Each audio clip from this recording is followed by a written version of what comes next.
Hello guys and welcome back to my channel सिर्फ IAS. तो साथियों, शंकर आईएएस एकेडमी की इन्वायरमेंट की 9th एडिशन की सीरीज़ में आपका स्वागत। मैं प्रसन्ना वर्मा आज आपके लिए लेकर आई हूँ इसके चैप्टर नंबर 5 जिसका नाम है इन्वायरमेंटल पोल्यूशन, उसका पार्ट 6। आइए शुरू करने से पहले चैनल को सब्सक्राइब कर लीजिए क्योंकि वही सब स्ट्रेंथ है। हर यूट्यूबर यही कह रहा है। चलो भैया, तो शुरुआत करेंगे हम यहाँ से थर्मल पोल्यूशन से। क्या होता है भैया थर्मल पोल्यूशन? पहले ये समझ लो आप। थर्मल पोल्यूशन मतलब जब यहाँ पे क्या हो रहा है कि टेम्परेचर के अंदर बहुत तेज़ी मात्रा में राइज या फॉल, ठीक है, तो टेम्परेचर बहुत बढ़ रहा है, टेम्परेचर बहुत घट रहा है। इस वजह से अगर कोई भी तरह से प्रकृति को नुकसान पहुंचता है, चाहे वो हमारी नेचुरल एक्वेटिक इन्वायरमेंट हो, जो भी चीज़ें हैं उनमें अगर नुकसान पहुंचता है तो क्या है, ये थर्मल पोल्यूशन कहलाता है। और ये ऐसे ही कुदरत तो ये करता नहीं, हाँ, ये करता है ह्यूमन। तो इसमें बहुत बड़ा रोल है यहाँ पे ह्यूमन की इन्फ्लुएंस का। तो क्या हो गया कुल मिला के कि thermal pollution is the rise और fall in the temperature of natural aquatic environment caused by human influence. ठीक है, इस प्रकृति में जो आपदा दिक्कत आती है जस्ट बिकॉज, क्यों? क्योंकि टेम्परेचर में राइज और फॉल देखने को मिलता है, इसे कहते हैं थर्मल पोल्यूशन। और ये सारे कर्मकांड किसके हैं? ह्यूमंस के हैं। तो ये करा जाता है क्या, देखिए ज़्यादातर पोल्यूशन इसमें से बढ़ता है और जैसे कि देखने को मिल रहा है कि पूरे विश्व के अंदर, ठीक है ना, ग्लोबलाइजेशन बहुत हो गया है, सब एक दूसरे से कनेक्टेड है, सब कुछ है, ठीक है। तो आज का ये करंट पोल्यूशन जो है वो इसी सारी डिमांड को पूरा करने के लिए ही और ज़्यादा बढ़ रहा है, ठीक है ना। तो अब आप कहेंगे कि मैम ये थर्मल पोल्यूशन जो है वो हो कैसे जाता है? देखिए, या तो आप क्या कर रहे हो कि फैक्ट्री से निकला हुआ गर्मा गर्म पानी या पावर प्लांट से निकला हुआ गर्मा गर्म पानी आप रिलीज कर दे रहे हो किसमें? पास वाली रिवर में, स्ट्रीम में, समझो। पेड़ आप काटे दे रहे हो तो बैलेंस कैसे होगा एटमॉस्फेयर, ठीक है ना। सनलाइट क्या है, अब सनलाइट तो चली रही है, यहाँ पे सनलाइट आ ही रही है, पेड़ है नहीं, उपयोग हो नहीं रहा है, गर्मी पहले से थी और आ गई तो टेम्परेचर क्या होने लगा, ये जो वाटर बॉडीज़ हैं उनका टेम्परेचर बहुत तेज़ी में बढ़ने लगता है, ठीक है ना। और यहाँ पे क्या, release of cold water which lowers the temperature. तो हर तरीके की चीज़ें यहाँ पे मनुष्य कर देता है, आसपास की वाटर बॉडी में डाल देगा पानी, या जो है इस तरीके से जो है वो पेड़ काट रहा है और जितनी भी समस्याएं पैदा कर रहा है। तो दूसरे, जैसे आप देखते हैं ना, दूसरे फॉर्म्स होते हैं ना, जैसे वाटर पोल्यूशन हम देखते हैं, उसी तरह से थर्मल पोल्यूशन भी बहुत भारी मात्रा में लेक्स को, बहुत सारे स्ट्रीम्स को, रिवर्स को, पूरे विश्व के अलग अलग हिस्सों में बहुत ज़्यादा अफेक्ट कर रहा है। तो अब आप कहेंगे मैम मेजर सोर्सेज ज़रा मुझे बताइए। तो मेजर सोर्सेज तो ये पावर प्लांट्स हैं, ये पावर प्लांट्स जिनमें इलेक्ट्रिसिटी बनती है फॉसिल फ्यूल के माध्यम से, यहाँ से थर्मल पोल्यूशन का एक बहुत बड़ा सोर्स है ये। उसके अलावा दूसरा कि वाटर को जो कूलिंग एजेंट के तौर पे यूज़ किया जाता है इंडस्ट्रियल फैसिलिटीज़ में, और ये वहाँ पे तो कूल कर देती हैं लेकिन बाकी गर्म गर्म पानी रिलीज़ कर देते हैं प्रकृति में, आसपास की वाटर बॉडी में, तो इससे वहाँ का वाटर बॉडी का टेम्परेचर जाता है बढ़। फिर उसके बाद बेचारे श्योर लाइन का डिफॉरेस्टेशन कर दे रहे हैं, लो पकड़ो, अब मुसीबत क्रिएट करोगे नहीं। सबसे बड़ी बात तो मुझे सबसे ज़्यादा ख़राब ही डिफॉरेस्टेशन लगता है, पता नहीं क्यों ही जो है इसको अलाउ करा जाता है। और एक बहुत बड़ा रीज़न इसका है सॉइल इरोजन। तो सॉइल इरोजन भी किसी हद तक इन्हीं सब कारणों का ही रीज़न होता है। तो घुमा फिरा के नाक चाहे ऐसे पकड़ो और नाक चाहे ऐसे पकड़ो, मुसीबत यही है। तो आप कहेंगे सोर्सेज आपने बता दिया, अरे भैया पानी पड़ गया तो क्या हो गया, इकोलॉजिकली क्या इफेक्ट पड़ गए मैडम? देखिए, दोनों वाटर के बारे में बताऊंगी, वार्म वाटर का भी और कोल्ड वाटर का भी। सबसे पहले वार्म वाटर का बताती हूँ। अगर पानी गर्म हुआ, टेम्परेचर में चेंज हुआ, तो ये इम्पैक्ट करता है ऑर्गेनिज्म को। कैसे? सबसे पहले तो ये होता है कि ऑक्सीजन की सप्लाई कम हो जाती है, ठीक है। और दूसरे नंबर पे बात यह है कि इकोसिस्टम का जो कॉम्पोजिशन है वो अफेक्ट करने लगता है। देखो, वार्म वाटर, अब हम क्या कहते हैं कि अगर ऑक्सीजन की कमी है तो गर्म पानी मत पियो, क्योंकि वार्म जो गर्म पानी होता है उसके अंदर ऑक्सीजन की मात्रा कम होती है, तो वार्म वाटर में कम ऑक्सीजन होती है। और इसमें क्या है कि टेम्परेचर एकदम से बढ़ाएगा ये, और उसमें क्या है कि डिजॉल्व ऑक्सीजन एकदम से कम कर देगा पानी के अंदर। ठीक है ना। तो जब यहाँ पे पानी के अंदर ऑक्सीजन कम होगी, तो मैं आपको स्टार्टिंग के चैप्टर से बताती आ रही हूँ कि डीकम्पोजिशन के लिए डीकम्पोजर्स जो ऑक्सीजन को लेते हैं वो पा नहीं पाएंगे, तो ऑर्गेनिक मैटर का डीकम्पोजिशन का रेट कम हो जाएगा। और जो ग्रीन एल्गे हैं पानी में, वो ग्रीन एल्गे अब रिप्लेस हो जाएंगे लेस डिजायरेबल ब्लू एल्गे में, और बहुत सारे एनिमल्स यहाँ पे मल्टीप्लाई नहीं हो पाएंगे। जैसे मैंने आपको पहले बताया कि पानी में रहने वाले जीव जंतु जो होते हैं वो बहुत ही जो है टॉलरेशन, उनकी कैपेसिटी बहुत कम होती है। अगर पानी में टेम्परेचर बढ़ता है या एकदम से कुछ गड़बड़ाता है तो वो मर जाते हैं, ठीक है। तो इस सब दिक्कतों की वजह से मेटाबॉलिक रेट हमारे एक्वाटिक एनिमल्स का बढ़ेगा, जिसकी वजह से क्या होगा कि ज़्यादा फूड कंज्यूम करेंगे वो, है ना, बहुत ही कम वक्त में। और अगर भाई अगर मान लो इन्वायरमेंट जब चेंज ना होता, इतना खाना अगर वो खा रहे होते तो अब वो दुगना या उससे ज़्यादा खाना खाने लगेंगे, ठीक है। तो इससे क्या होगा, खाने की शॉर्टेज हो जाएगी खाना नहीं मिलेगा तो मरेंगे, मतलब पॉपुलेशन जो है वो उनकी डिक्रीज होने लगेगी। तो चेंजेस इन्वायरमेंट के अंदर वो और भी वजह से होते हैं, जैसे कि माइग्रेशन ऑर्गेनिज्म का टू अनदर, या और सूटेबल इन्वायरमेंट में जो कुछ ऑर्गेनिजम्स चले जाते हैं, या फिर क्या होता है कि इन माइग्रेशन आता है फिशेस का, ऐसी फिशेस का जो नॉर्मली सिर्फ वार्मर वाटर्स में रहती थी कहीं और। तो इसकी वजह से क्या होता है ना कि जैसे रिसोर्सेज तो बहुत कम है, खाने वाले आते जा रहे हैं या दूसरे तरह के आते जा रहे हैं, तो क्या होता है कि भाई रिसोर्सेज फिर वहाँ पे जो है वो कम पड़ने लगते हैं। और जो ऑर्गेनिज्म इधर उधर से आते हैं कि भाई ये यहाँ ज़्यादा फ़ायदा है, वहाँ ज़्यादा फ़ायदा है, तो उसमें क्या हो जाता है कि उसमें वो उनका भी खाना लेने लग जाते हैं जो पहले से रह रहे थे उस जगह पे, ठीक है ना।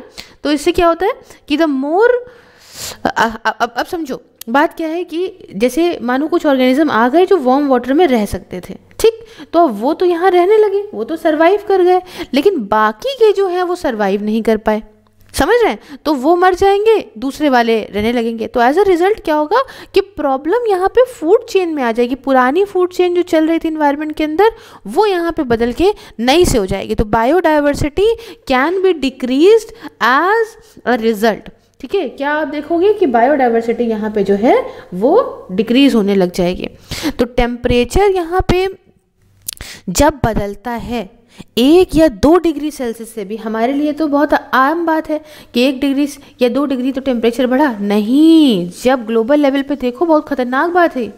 जब टेम्परेचर 1 या 2 डिग्री सेल्सियस से भी बढ़ता है तो इससे एक बहुत ही इम्पॉर्टेंट चेंज आता है किसी ऑर्गेनिज्म के मेटाबॉलिज्म में, या दूसरी आप कह लीजिए कि बहुत ही खतरनाक एक एडवर्स सेलुलर बायोलॉजी इफेक्ट होता है। उसके सेल में बदलाव आता है, और यही बदलाव जो है इसकी वजह से क्या होता है कि जो है इसमें प्रिंसिपल एडवर्स चेंज की वजह से क्या हो सकता है कि सेल वॉल्स लेस परमेबल हो सकती हैं, नेसेसरी जो भी ऑस्मोसिस होता है, ठीक है ना, अब सॉल्ट आ रहे हैं, जितना रिलीज करना है पानी, ये भी जो है उसकी सेल वॉल अफेक्ट करेगी, तो क्या अंदर जाना है, क्या रिलीज करना है, ये अफेक्ट करेगा। और अगर यहाँ पे सेल प्रोटीन्स जो है वो इकट्ठा होने लगेंगे, एंजाइम मेटाबॉलिज्म में ऑल्ट्रेशन होगा, तो ये जो सेलुलर मतलब सेल के लेवल पे जो इफेक्ट आएंगे ना, इससे रिप्रोडक्शन और मोर्टेलिटी दोनों ही अफेक्ट कर जाएंगी उस पर्टिकुलर ऑर्गेनिज्म की।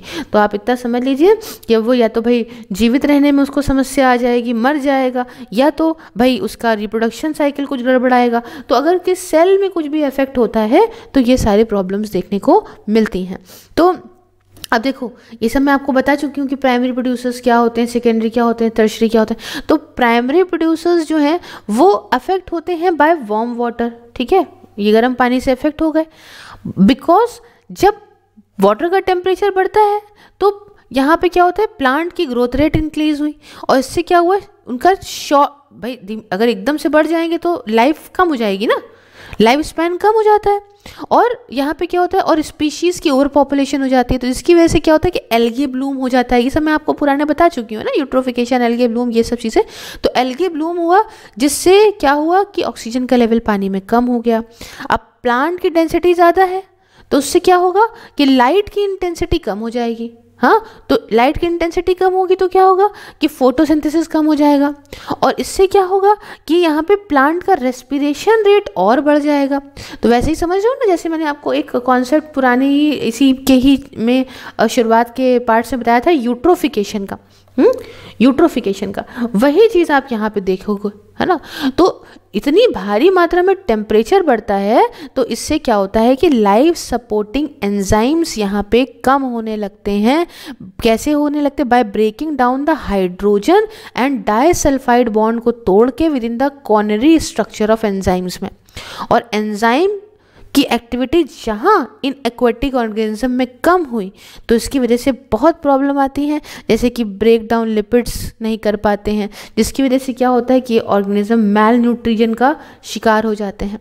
तो इस वजह से वार्म वाटर की भी अचानक से होने की, जो नेचुरल ना हो, वो बहुत बड़ी समस्या है। दूसरी बात करते हैं इकोलॉजिकल इफेक्ट कोल्ड वाटर से क्या होते हैं। देखो, थर्मल पोल्यूशन सिर्फ गर्म पानी से ही नहीं बल्कि ठंडे पानी से भी होता है।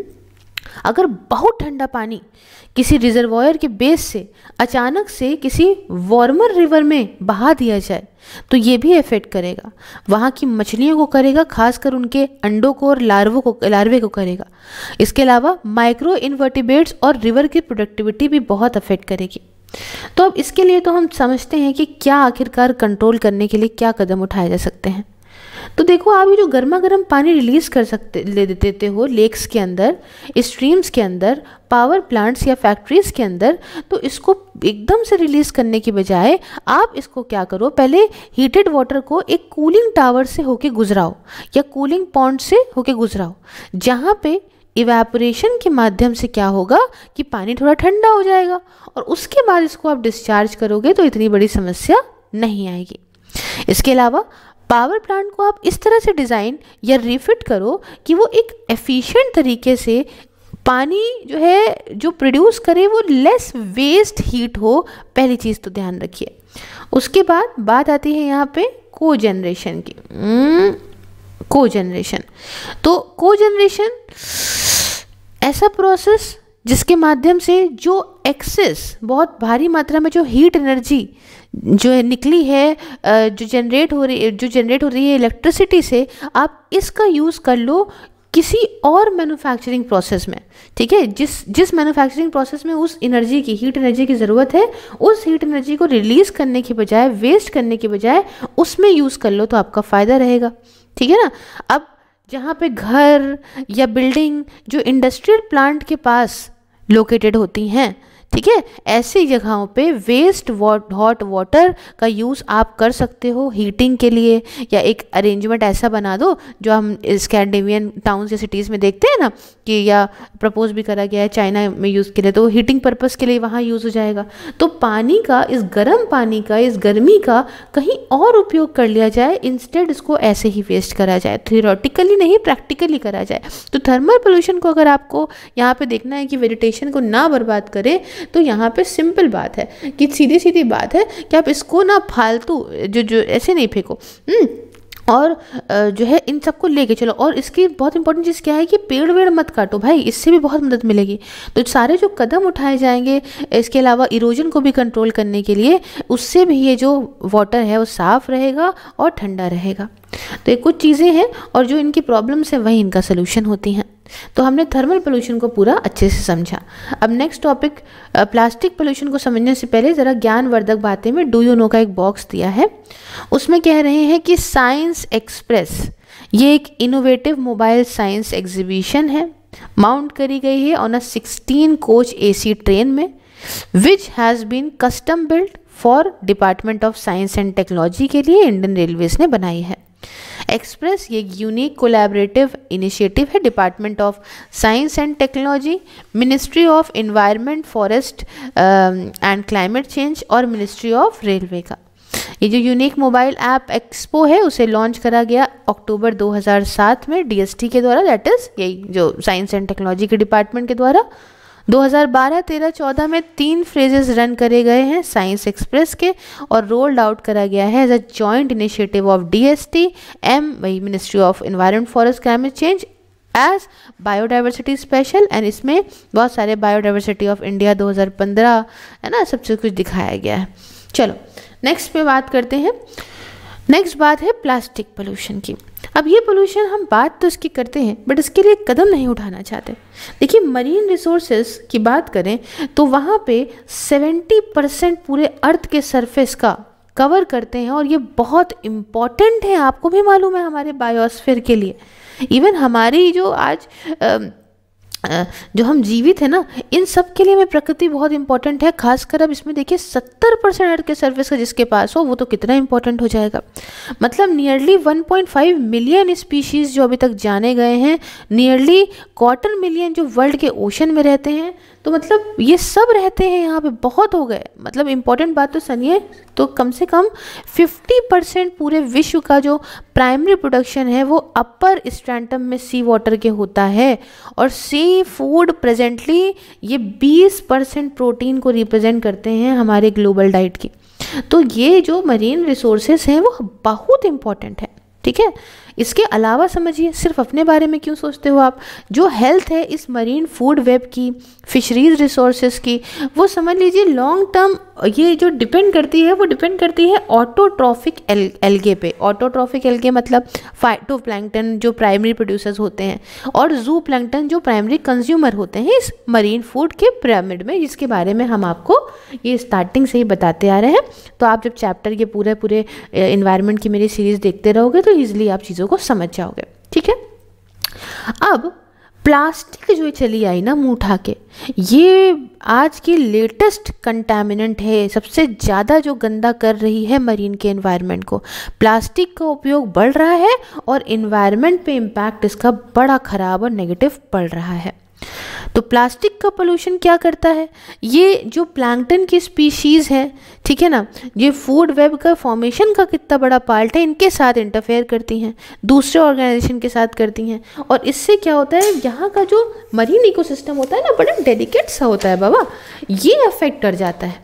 तो ये बहुत ही ज़्यादा दर्दनाक बात है।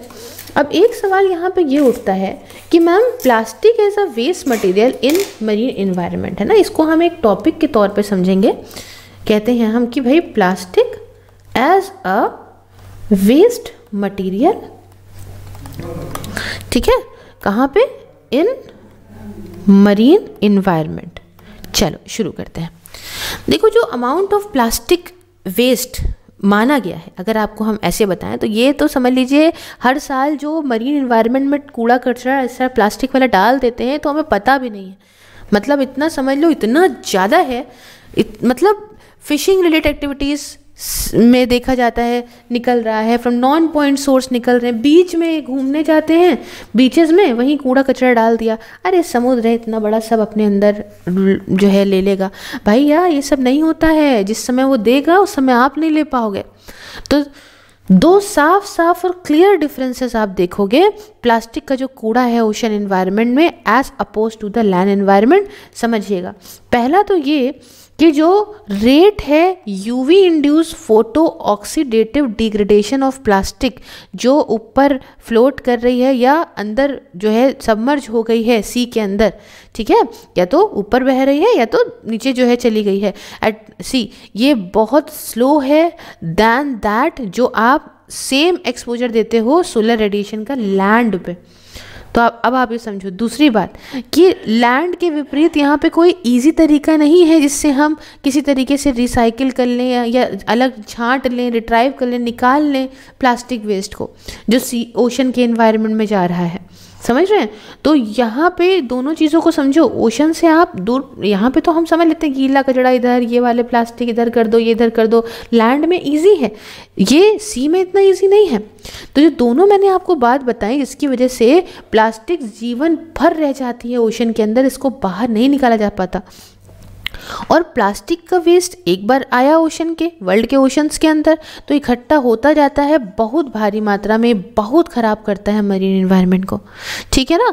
और ऐसी प्लास्टिक्स का पता तो है नहीं कहाँ से आई, तो मान के चलो कि और इकट्ठा होती रहती हैं, कूड़ा बढ़ता रहता है। रिसेंट की रिपोर्ट्स ये दिखाती हैं कि मतलब बढ़ता चला जा रहा है ये कूड़ा मरीन यहाँ पे ओशंस के अंदर पिछले 20 सालों में। तो आप कहेंगे कि मैम चलो कूड़ा पड़ गया, ठीक, प्लास्टिक चली गई तो क्या इम्पैक्ट इसका पड़ा जा रहा है माइक्रो पार्टिकल्स का।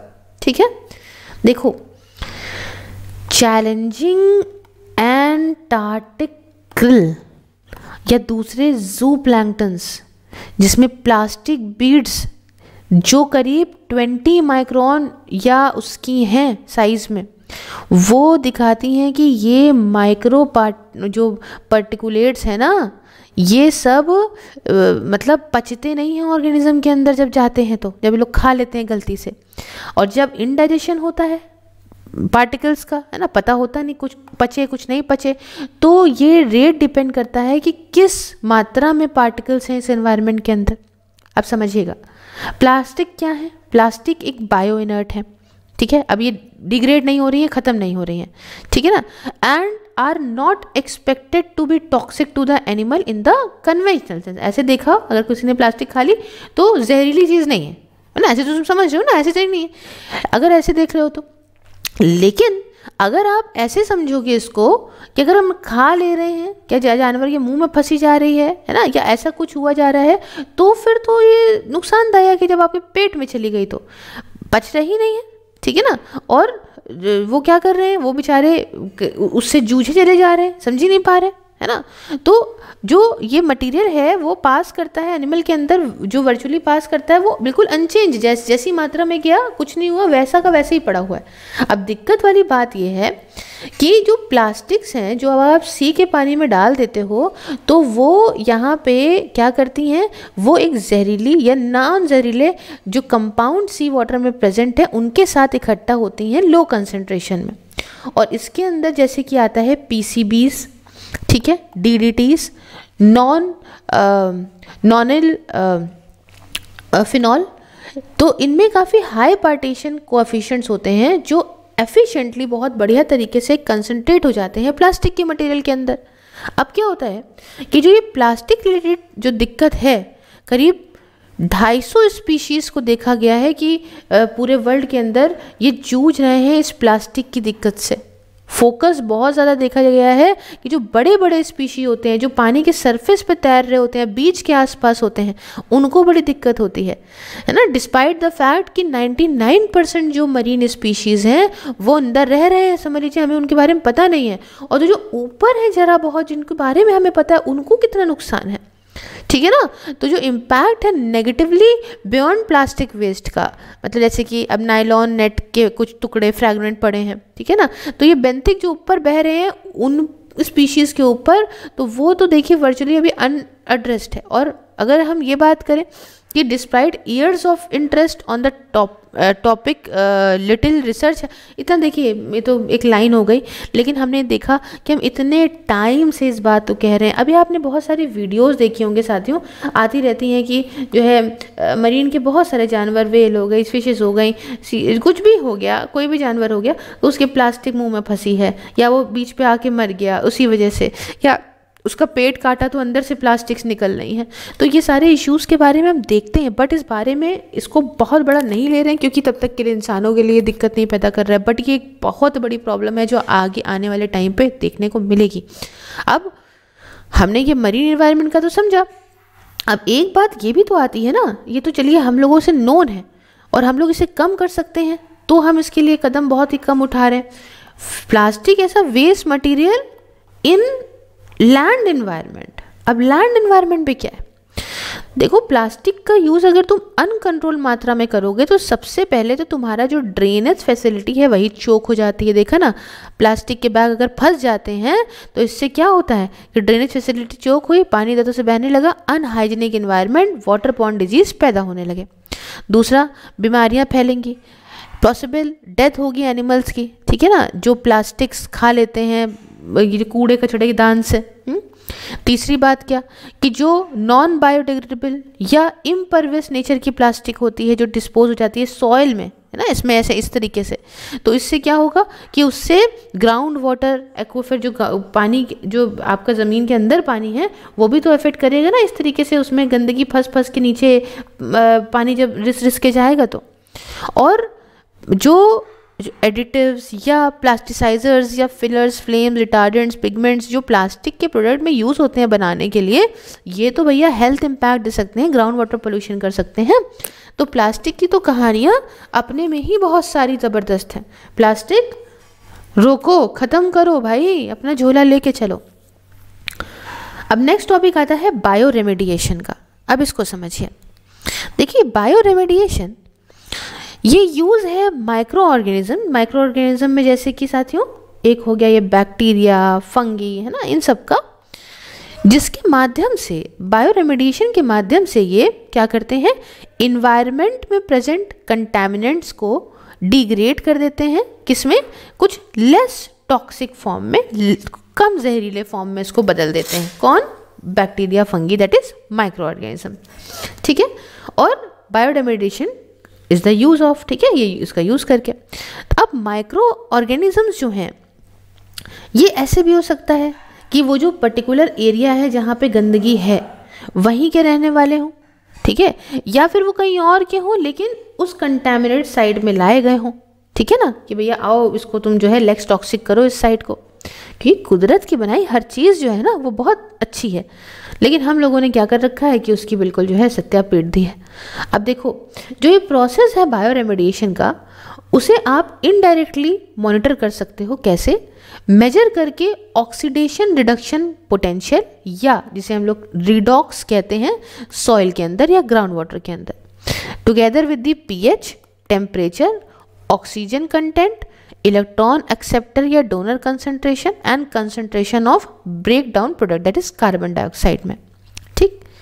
अब सबसे पहले सवाल उठता है कि बायो रेमेडिएशन की क्या स्ट्रैटेजीज होती हैं। इसमें समझिएगा, सबसे पहले तो हम समझते हैं इसके अंदर, ये तो एक्स सीटू लिखा है ना, इसी में ही इन सीटू, सबसे पहले हम जानेंगे इन सीटू, एक second, in situ bioremediation techniques. ठीक है। इसके अंदर क्या क्या आता है?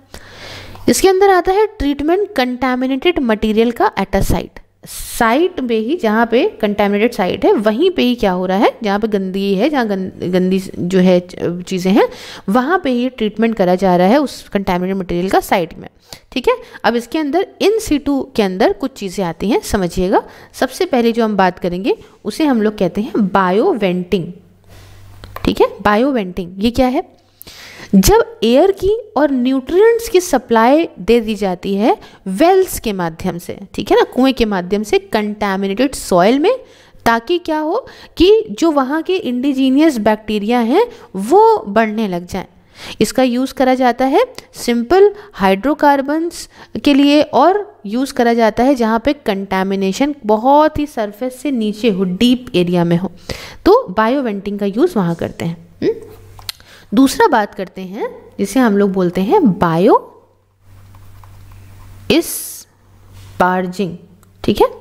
ये क्या है? जब एयर को इंजेक्ट करा जाता है प्रेशर से, कहाँ पे? बिलो द वाटर टेबल के नीचे इंजेक्ट करा जाएगी एयर को, और इससे क्या होगा? प्रेशर से डाली एयर, तो इससे क्या होगा? ग्राउंड वाटर के अंदर ऑक्सीजन कंसंट्रेशन बढ़ जाएगा, और इसलिए इससे जो बायोलॉजिकल डिग्रेडेशन है कंटामिनेंट्स का नेचुरली अकरिंग बैक्टीरिया के द्वारा बढ़ेगा। मैंने आपको क्या बताया कि जो बैक्टीरिया होते हैं वो डिजॉल्व ऑक्सीजन का यूज़ करके ही तो डिग्रेड करते हैं ना मटीरियल को या कंटामिनेंट्स को।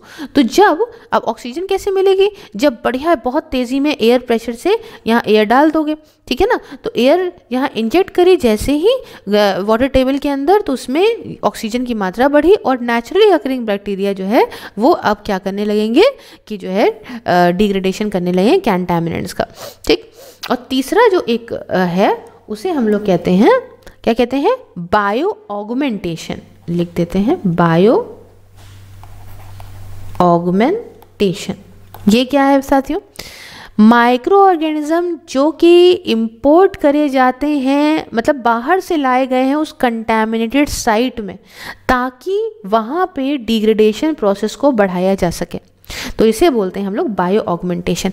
3 चीज़ें याद रखिएगा इन सीटो बायो रेमेडिएशन टेक्निक के। इसमें एक नाम आता है बायो वेंटिंग का, फिर आता है बायो स्पार्जिंग का, और तीसरा आता है बायो ऑगमेंटेशन का। ठीक है, क्लियर हो गया? अच्छा, अब यहाँ पे XC2 बायो रेमेडिएशन टेक्निक बढ़ने से पहले एक बॉक्स बना हुआ है जिसमें ज्ञानवर्धक बातें लिखी हैं डू यू नो के नाम से।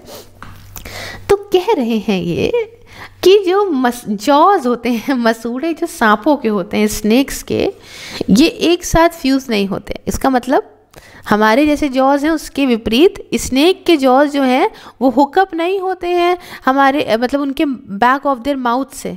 इसकी वजह से ये बहुत ही बड़ी बड़ी मील्स जो है वो पॉसिबल है खा लेते हैं, ठीक है। अपने खोपड़ी से भी बड़ी देखा है सब अंदर रख लेंगे, तो इस वजह से, क्योंकि मसूड़ा जो है वो बड़ा फ्लेक्सिबल सा हो रखा है।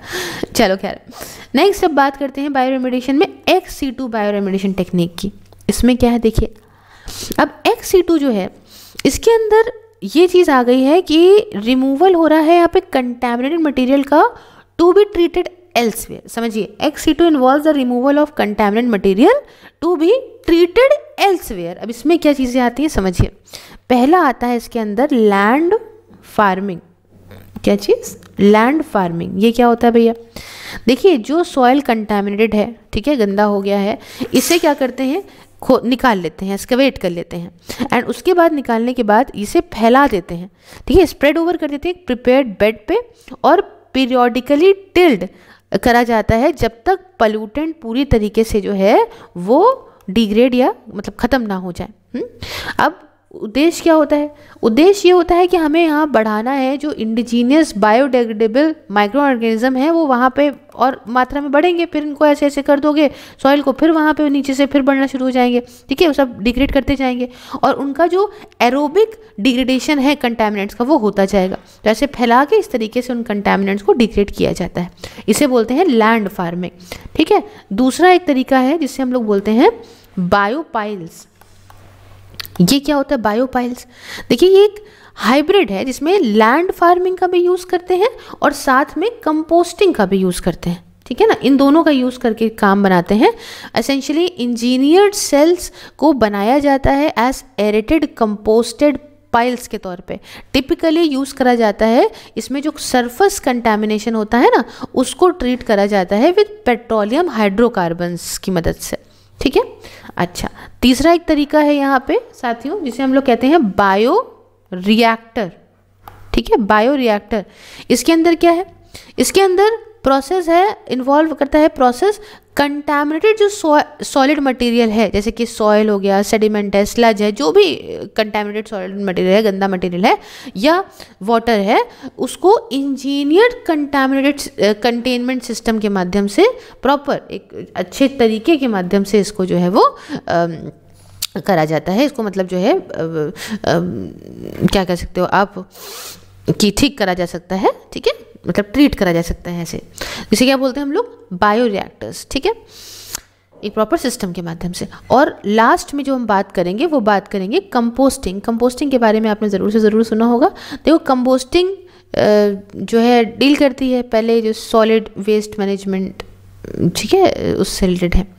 अच्छा, तो जब हम लोग ये बायो रेमेडिएशन टेक्निक्स का यूज़ करते हैं तो इसके चलते यहाँ मतलब बायो रेमेडिएशन टेक्निक्स का यूज़ करके यहाँ पे क्या हुआ कि तेरी ने डेवलप करा है एक मिक्सचर बैक्टीरिया का जिसे कहते हैं हम लोग ऑयल जैपर, ठीक है। जो क्या करता है ना, ये क्या करता है कि ये जो पोल्यूटेंट्स हैं ऑयल कंटैमिनेटेड साइट्स पे उनको कम कर देता है, ठीक है, और कोई भी हार्मफुल रेसिड्यू पीछे नहीं रह जाता। इस टेक्निक का यूज़ ना सिर्फ एनवायरनमेंट फ्रेंडली है बट साथ में बहुत सस्ता भी है, कॉस्ट इफेक्टिव भी है, ठीक। तो ये हमने बात करी यहाँ तक। अब जेनेटिक इंजीनियरिंग अप्रोचेस क्या हैं उनको थोड़ा थोड़ा करके समझ लेते हैं ना, गौर से समझते चलिएगा। इसमें सबसे पहला नाम आता है साथियों जिसे हम लोग बोलते हैं फाइटो रेमेडिएशन, ठीक है, फाइटो रेमेडिएशन। ये क्या है? ये है यूज प्लांट्स का जिसके माध्यम से हम लोग कंटैमिनेंट्स को सॉइल और वाटर से रिमूव करते हैं, ठीक है। अब इसके अंदर टाइप समझिए क्या क्या होते हैं। फाइटो रेमेडिएशन में पहला जो टाइप आता है वो आता है जिसे हम लोग बोलते हैं फाइटो एक्सट्रैक्शन या इसको बोलते हैं फाइटो एक्यूमुलेशन। ठीक, तो ये क्या है, फाइटो एट्रैक्शन या फाइटो एक्यूमुलेशन।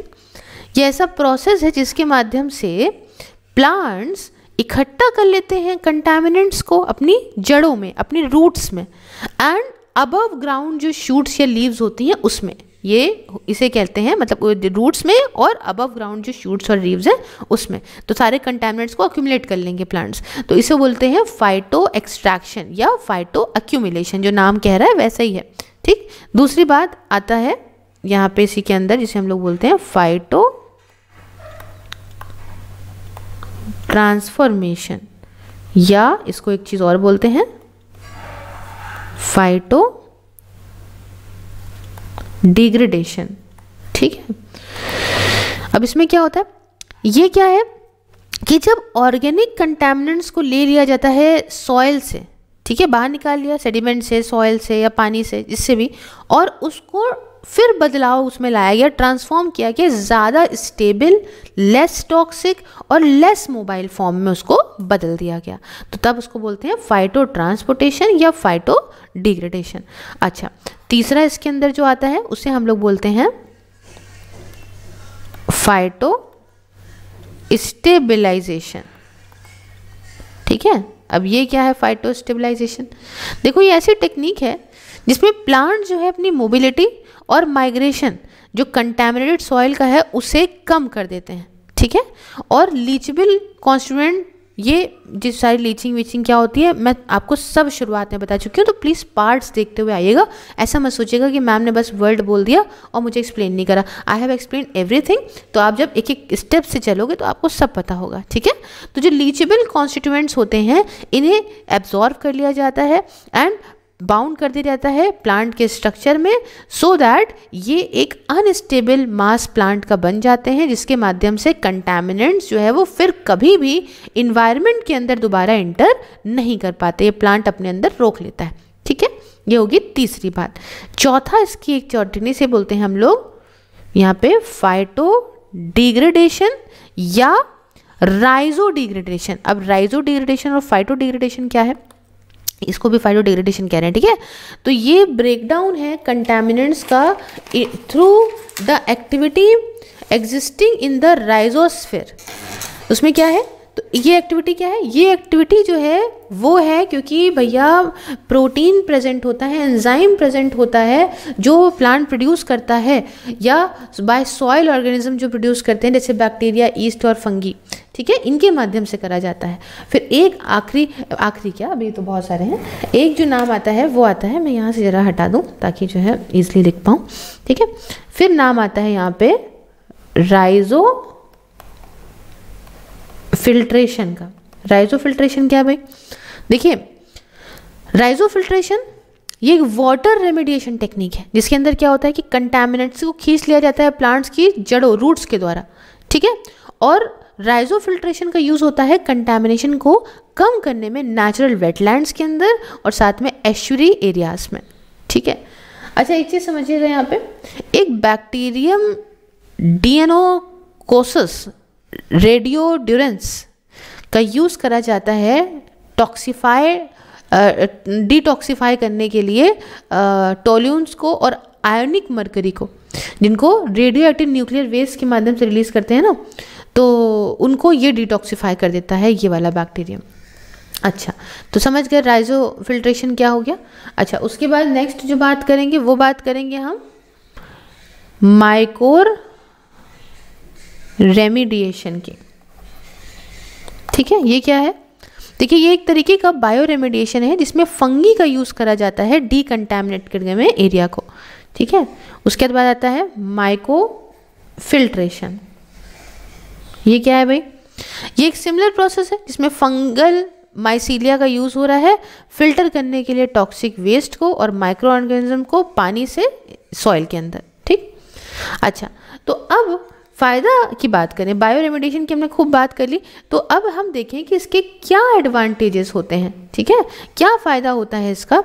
देखो सबसे पहले तो जो इतनी भारी मात्रा में कंटामिनेंट्स हैं, वैरायटी ऑफ कंटामिनेंट्स हैं, इनको ख़त्म करने में मदद करता है, कंप्लीट रिडक्शन करता है टारगेट पोल्यूटेंट को, ये पॉसिबल है, सस्ता है, इन्वायरमेंट फ्रेंडली है। लेकिन जब कोई चीज़ की तारीफ होती है तो कोई चीज़ के नुकसान, दिक्कतें भी तो होती हैं ना। तो ये डिसएडवांटेजेस क्या हैं, ज़रा ये भी बताइए।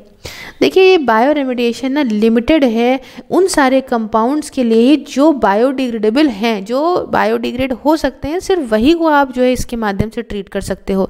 सारे कंपाउंड्स को नहीं कर सकते हो, कंप्लीट डिग्रेडेशन नहीं हो सकता जल्दी जल्दी। और biological process often highly specific होते हैं और ये काफ़ी मुश्किल है ना, कि हमें समझें चीज़ों को, स्टडी मतलब फुल फील्ड ऑपरेशन इस पर कैसे करें। इसके बाद लंबा समय लगता है ट्रीटमेंट प्रोसेस में, तो ये इसमें कुछ समस्याएं हैं, कुछ तारीफ़ें हैं तो कुछ नुकसान भी हैं। बहरहाल यहाँ पे टॉपिक ओवर हुआ और हम आपको इसमें कुछ ज्ञानवर्धक बातें डू यू नो की बॉक्स दिया हुआ है उसमें बता दें, फिर इस चैप्टर को ख़त्म करें। देखो भैया, रैटल स्नेक ईजिली रिकॉग्नाइज करे जा सकते हैं अब उनके रैटल के माध्यम से। रैटल स्नेक्स के बेबीज़ का जब जन्म होता है उन्हें कहते हैं प्री, मतलब with what is called a pre button, ये प्री बटन के साथ जन्मते हैं। और एक बेबी स्नेक अपना जो है इस पीस को लूज़ कर देता है जब ये अपनी स्किन को शेड करता है पहली बार। और तो जब जब नया बटन आता है ना, shading a new button appears, नया बटन अपीयर होता है इसकी शेडिंग, स्किन शेड करने के बाद। तो हर बार जब स्किन शेड होती है, ठीक है ना, तो हर बार जब स्किन शेड होती है आफ्टर दैट अनदर बटन और रैटल ऐड होता जाता है। तो ये जो बटन ऐड होते रहते हैं ना, इससे एक ऐसा मटेरियल बनता है जिसे हम लोग बोलते हैं केराटिन, और रैटल्स एम्प्टी होते हैं। तो ये जो नॉइस निकलती है ना हर एक सेगमेंट से, knocking together, so until a rattlesnake has 2 or more pieces it isn't going to make a sound, but when it does you will hear it and you will run। भागो, डरा दिया rattle snake, बड़ा खतरनाक होता है। चलो खैर, तो भैया यहाँ पे हम इस पार्ट को अपने ओवर करते हैं। नेक्स्ट वाले में हम जो पढ़ेंगे वो इन्वायरमेंटल पोल्यूशन एंड हेल्थ के बारे में पढ़ेंगे, और वो फुली लास्ट ही रखेंगे उसको, बहुत ही कम बचा है, एक लंबा भले चैप्टर ले लेते हैं तो कंप्लीट कर देंगे उसको। चलिए, thank you so much for watching. If you like the video, please like the video. Of course, please join my membership and enjoy the perks, and along with the WhatsApp channel, all the social media links are in description box. Please follow me everywhere. You can find these videos on Facebook as well, and all the questions and various quotes I cover on these platforms. Please follow me each and everywhere. Thank you so much. मिलती हूँ next video में। जय हिंद, जय भारत।